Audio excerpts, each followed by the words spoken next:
जय जगन्नाथ सांग माने आमे परशुराम भेटर पार्ट 3 ऑलरेडी सारी देइछे। तेबे जे भी पार्ट 3 देखी नांती तेबे आउ डेरी कहीं जल्दी जाई पार्ट 3 पार्ट 1 2 3 तो कंप्लीट कर दियंतु। एवं जे भी देखी आशा करछे समस्ते बुझी सारी थे। जे भी न बुझीच निश्चित भाव मत कमेंट कर। आज बुझीच निज निज सांग मान को शेयर कर से माने भी बुझार सुजोग पातु। तेज बेसी डेरी करेनि पार्ट 4 जा देखा कहीं आज ही परशुराम भेट विषय आज आम सारा डेरी कहीं चलो पार्ट 4 को देखा। समस्त अनुरोध वीडियो को फास्ट और लास्ट फ्रम देखते समस्ते बंधुगण आमे पढ़ी देथिले ऑलरेडी जेवण धनु त्रिपुरा प्राणहारी ताहा हादे भांगिलु 2 खंड करी पार्ट 3 पढ़ी एपर्तन सरी जाइतिला। तथा मुझे कही रखुच्छे आउ टिके जे भली भाव परशुराम रामचंद्र पाखे प्रधानित पहुँची अनेक गुड़े तात्सल्य कर कहते जे तोर बाहुरे सामान्य बाहुरे एत बड़ अच्छी जे तू जो धनु को इंद्र देवता तोली पारती ना जो धनु मेरु पर्वत आहरी ओजनिया जो धनु वज्र ठार आहरी आंट से धनु तोर सामान्य बाहु भांगे के तुटिगला।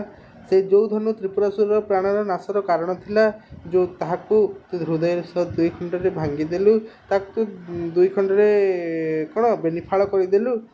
परशुराम क्रोधान्वित हो रामचंद्र कहते तापर कौन होती तेज आउ डेरी कहीं करवा चलतु जल्दी देखी नेबा कौन होती। दशरथ बोलते तू शुणी श्रीराम परशुधर क्षत्रिय करदम। दशरथ जेहेतु परशुराम जाकि रामचंद्र पाखे क्रोधान्वित पहुँची राजा दशरथ आहरी थर चिंतित हो रामचंद्र को से ना न मारी दिंतु न नाश कर दिंतु कारण परशुराम क्रोधान्वित हो जाती ना डाण हाथ में परशु धरी कुठार धरी रागिकी काले कौन अनिष्ट करदे। दशरथ बहुत चिंतित हो जाती तेणुक दशरथ रामचंद्र कहते दशरथ बोलती दशरथ कहती ना कौन कहती क्या कहती शुणी न श्रीराम हे रामचंद्र शुण परशुधर क्षत्रिय तुम परशुधर अर्थात परशु जी धरी परशु तो कोठार कोठार धारण कर परशुधर बोली कह परशुधर अर्थात परशुराम जे परशुराम होती क्षत्रिय दम हे रामचंद्र ना यहाँ चरण तू नमस्कार कर यह कल्याणे तोते ऐश्वर्य पार जे यहाँ चरण में तुम नमस्कार कर कहीं ना यहाँ चरण में नमस्कार कले अर्थात परशुराम कल्याण आशीर्वाद सते ऐश्वर्य पार तो आहरी ऐश्वर्य मिले तो आहरी आयुष मिल जीव बुझेगा। तेबे शुणिले श्रीराम पितांकर एसनेक वाणी सुखासन ओह्लाई आसती रघुमणि पितांकर राजा दशरथंकर एभली वाणी शुणी पुत्र रामचंद्र कौन कले सुखासन ओह्लैकी आसिले। सुखासन अर्थ सुआसन तो सुखासन अर्थात रथरु निज रथरु ओह्लैकी आसिले। आसी कौन कले श्रीराम सीत्या को छाड़ी तले उभा हंती तुम्भे परशुराम बोली न बोलती जिते श्रीराम सीता रथ उपर छाड़ी तलू को आसिले पितांकर एभली बाणी शुणी जे कहले पिता कौन कहले राजा दशरथ कहले जे ये क्षत्रिय तम क्षत्रिय कौन शत्रु ये चरण नमस्कार कर कहीं से आशीर्वाद देले परशुराम तुमको आशीर्वाद देले तुम करुणा अपार मिल आउज आयुष तुम बढ़ी जीव। तेरे कौन कर श्रीराम सीता से बापा पिता बाणी शुणी श्रीराम सुखासन ओह्लैकी रथ ओह्लैकी आसिले क्या श्रीराम सीता को छाड़ी तले उभा हंती श्रीराम सीता को रथ छाड़ी तलू जो आसिले तुम्हें परशुराम बोली न बोलती ना कौन कहले परशुराम देखी श्रीराम कहते तुम्हें परशुराम अपार कालर तो पुरातन ऋषि शुणुलु आम देखिलुनि आसी जे अपार कालर कौ जुगर कालर तुम पूरा पुरातन ऋषि शुणुलु आम शुणुलु तुम्हें कौ पुरातन ऋषि तुम्हें अपार कालर तुम्हें अच्छ आमे देखिलुनि आसी आमे किंतु आज आसी तुमको आज देखुले केवल कारण अइल तपवंत कहसी कथा तोर शुणिमा तथ्य केवल कारण कौ कारण जो अइल तपवंत हे तपनिष्ठ हे तपश्रेष्ठ तुम्हें कौ कारण जो आज एठाक आसीच କହସି କଥା ତୋର ଶୁଣିବା ଆଗ ତଥ୍ୟ କୁହ କେଉଁ କାରଣ ଯୋଗୁଁ ଏଠାକୁ ଆସିଛ ଟିକେ ତୁମର ତଥ୍ୟ ଶୁଣିବା କେଉଁ କାରଣ ଯୋଗୁଁ ତୁମେ ଆଜି ଏଠାରେ ଆସିକି ପହଞ୍ଚିଛ।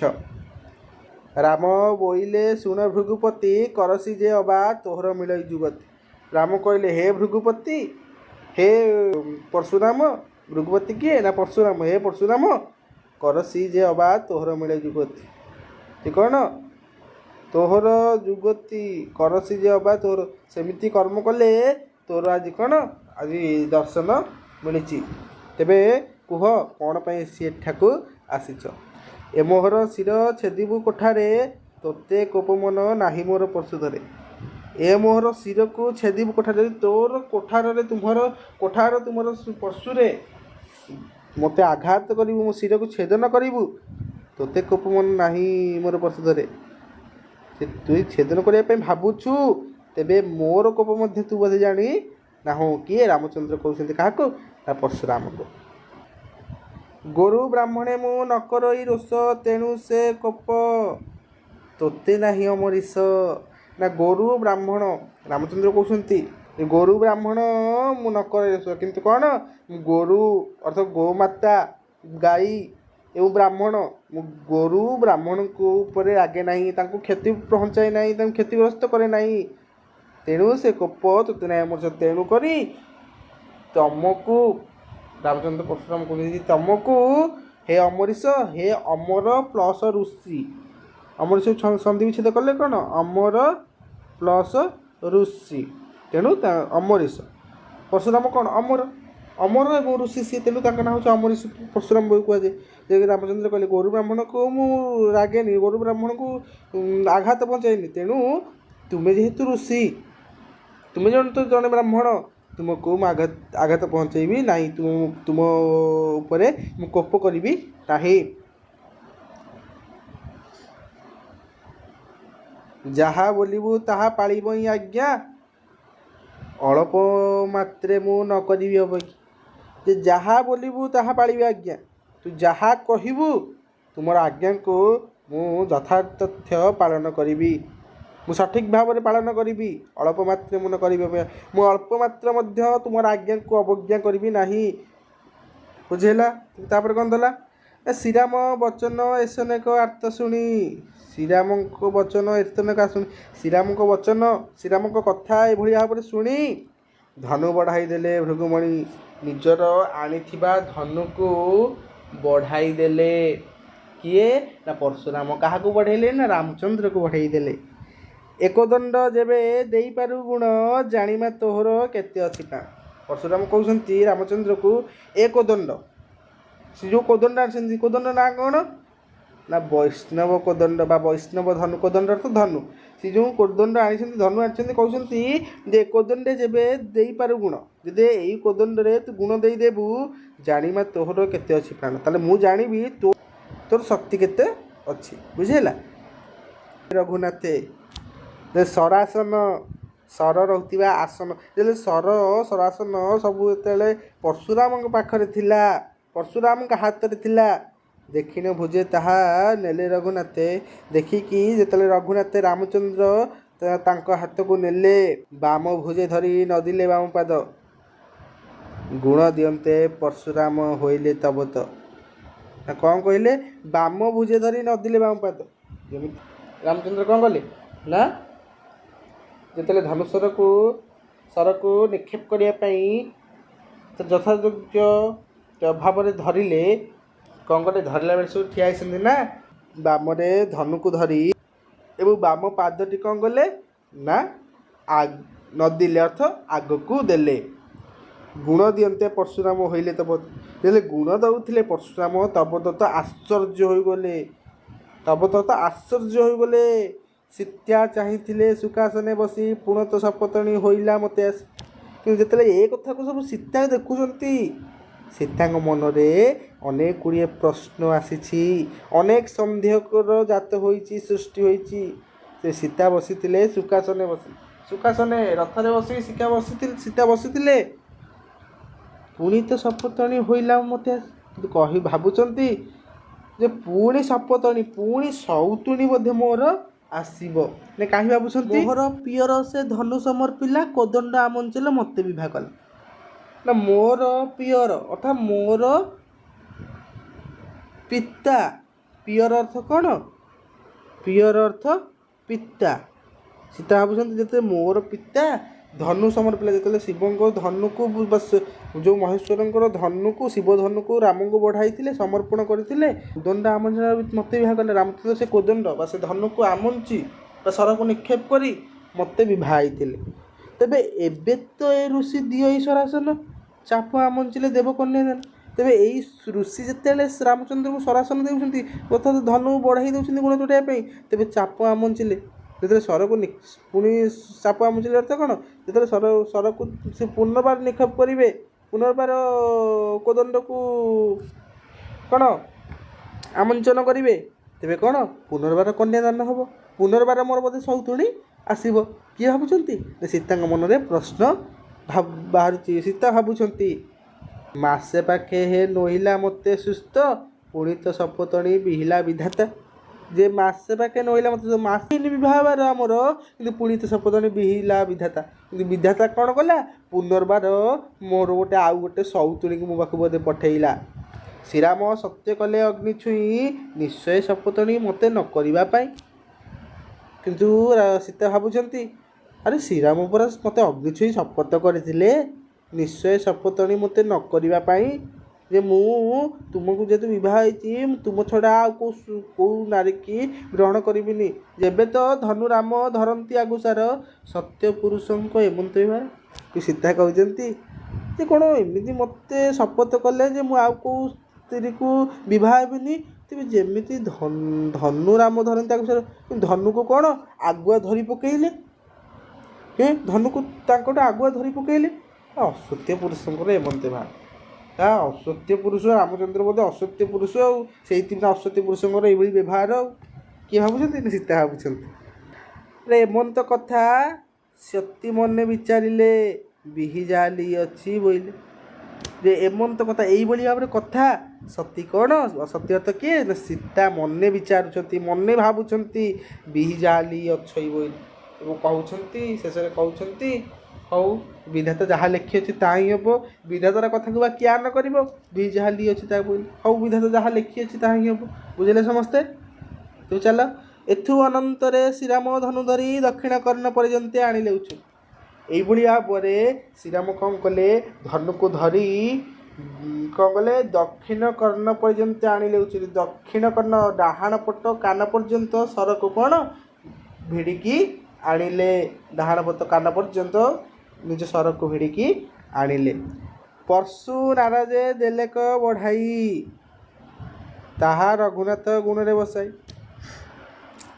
ପର୍ଶୁ ନାରାଜ, ନାରାଜ ତ ସର, ପର୍ଶୁ ନାରାଜ ତ ସର, ଯେତେବେଳେ ସର ବଢ଼େଇ ଦେଲେ, ତାହା ରଘୁନାଥ କ'ଣ ଗୁଣରେ ବସିଲେ। ଗୁଣ ଅର୍ଥ କ'ଣ?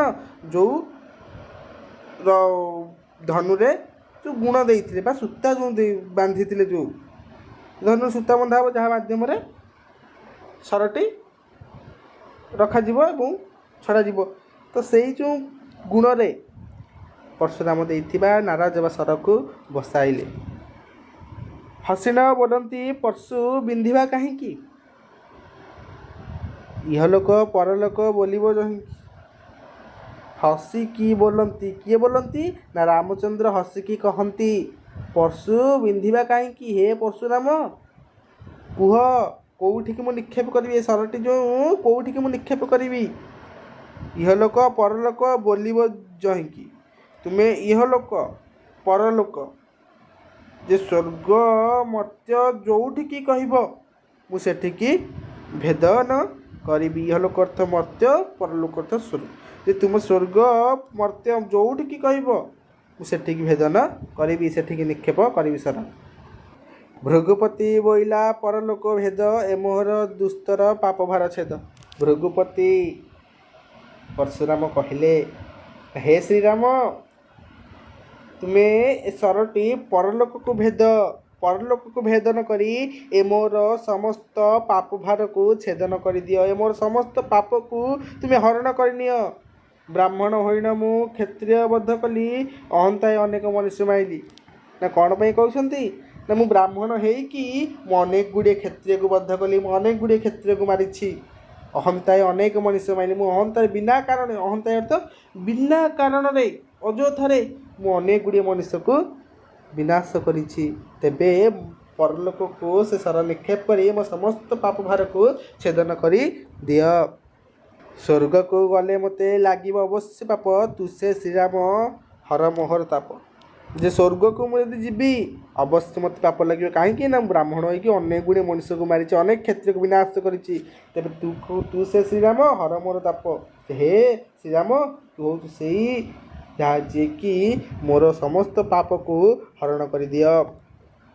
ପରଲୋକେ ମୋ ଛେଦ ରଘୁସାଇଁ, ଯେମନ୍ତେ ସ୍ୱର୍ଗପୁରୁ ନ ପଶଇ ମୁହିଁ। ଯେ ପରଲୋକକୁ ସେ ସର ନିକ୍ଷେପ କରିଦିଅ ହେ ରଘୁସାଇଁ, ହେ ରଘୁପତି, ହେ ଶ୍ରୀରାମ, ତୁମେ ପରଲୋକକୁ ସରଟି ନିକ୍ଷେପ କରିଦିଅ, ଯାହାଦ୍ୱାରା ସ୍ୱର୍ଗପୁରେ ନ ପଶଇ ଯାଇ ମୁଁ ସ୍ୱର୍ଗପୁରକୁ ଯାଇପାରିବି ନାହିଁ। ଶୁଣିନ ଶ୍ରୀରାମ ପେଶିଲେକ ସର, ବେଗେ ଛେଦି ପକାଇଲେ ପଶୁ ପାପ ଭାର। ଯେଭଳି ଭାବରେ ଶୁଣିକି ଶ୍ରୀରାମ ଆଉ ଡେରି ନ କରି, ଆଉ ବିଳମ୍ବ ନ କରି ସରକୁ ପରଲୋକକୁ ନିକ୍ଷେପ କଲେ, ବେଗେ ଛେଦି ପକାଇଲେ ପଶୁ ପାପ ଭାର ଏବଂ ତଥା ଶୀଘ୍ର, ଅତି ଶୀଘ୍ର ପରଶୁରାମଙ୍କ ପାପର ଭାରକୁ ଛେଦନ କରିଦେଲେ ବା ହରଣ କରିଦେଲେ। ଉଛୁଡ଼ିବାର ଘାଏ ଭାଜିଲା କୋଦଣ୍ଡ, ମଧ୍ୟ ଠାବରୁ ସେ ହୋଇଲା ବେନିଖଣ୍ଡ। ଉଛୁଡ଼ିବାର ପ୍ରାୟ ଭାଜିଲା କୋଦଣ୍ଡ, ଯେତେବେଳେ ସିଏ ସରକୁ ନିକ୍ଷେପ କରିଦେଇଛନ୍ତି, ତାଙ୍କର ବୈଷ୍ଣବ ଧନୁଟି ବା ରାମ ଧରିଥିବା ଯେଉଁ ଧନୁ କ'ଣ ହେଇଛି, ଭାଙ୍ଗି ଯାଇଛି ମଧ୍ୟ ଠାବରୁ ସେ ହୋଇଲା ବେନିଖଣ୍ଡ। ସେ ଧନୁଟି ଭାଙ୍ଗିଗଲା, ଭାଜିଲାରେ ତ ଭାଙ୍ଗି ଯିବା, ଭାଙ୍ଗିଗଲା କୋଦଣ୍ଡ। କେଉଁଠୁ ଭାଙ୍ଗିଲା ନା ମଧ୍ୟ ଠାବରୁ ସେ ହୋଇଲା ବେନିଖଣ୍ଡ। ଧନୁର ମଧ୍ୟ ଭାଗରୁ ଭାଙ୍ଗିଗଲା ଏବଂ କେତେ ଖଣ୍ଡ ହେଲା, 2 ଖଣ୍ଡ, ବେନିଖଣ୍ଡର ତ 2 ଖଣ୍ଡ ହୋଇଗଲା। ସ୍ୱର୍ଗେ ଦେବତାଏ ହୋଇଲେ ଆନନ୍ଦ, ହୁଳହୁଳି ଦିଅନ୍ତି ଅପସରି ବୃନ୍ଦ। ଯେ ଏହାକୁ ଦେଖିକି, ଏମିତି ପରଶୁରାମଙ୍କର ପାପଭାର ସମସ୍ତ ଛେଦନ ହେଇଯାଇଛି, ଏହାକୁ ଦେଖିକି ସ୍ୱର୍ଗରେ ଦେବତାମାନେ ଆନନ୍ଦ ହୋଇଯାଉଛନ୍ତି। ଏବଂ ଆଉ କ'ଣ ହେଉଛି ନା ହୁଳହୁଳି ଦିଅନ୍ତି ଅପସରା ବୃନ୍ଦ। ଏବଂ ଅପ୍ସରାମାନେ କ'ଣ କରୁଛନ୍ତି ନା ହୁଳହୁଳି ଦେଉଛନ୍ତି। ଅପ୍ସରାମାନେ ହୁଳହୁଳି ଦେଉଛନ୍ତି, ଦେବତାମାନେ ଆନନ୍ଦ ହୋଇଯାଉଛନ୍ତି। ଯାହା ହଉ ଆଜି ଶ୍ରୀରାମ କ'ଣ କଲେ ନା ପରଶୁରାମଙ୍କ ସମସ୍ତ ପାପ ଭାରକୁ ଛେଦନ କରିଦେଲେ। ତେବେ ହେଇଗଲା ପାର୍ଟ 4 ଆମର ଏଠି ସମାପ୍ତି ହୋଇଛି। ଯିଏ ନ ବୁଝିପାରିବ ନିଶ୍ଚିତ ଭାବରେ ପଚାରିବ। ଆଉ ସମସ୍ତଙ୍କୁ ଅନୁରୋଧ, ଚ୍ୟାନେଲକୁ ସବସ୍କ୍ରାଇବ୍ କରିବ, ନିଜ ସାଙ୍ଗମାନଙ୍କ ପାଖକୁ ସେୟାର କରିବ। ରହିଲି, ଜୟ ଜଗନ୍ନାଥ।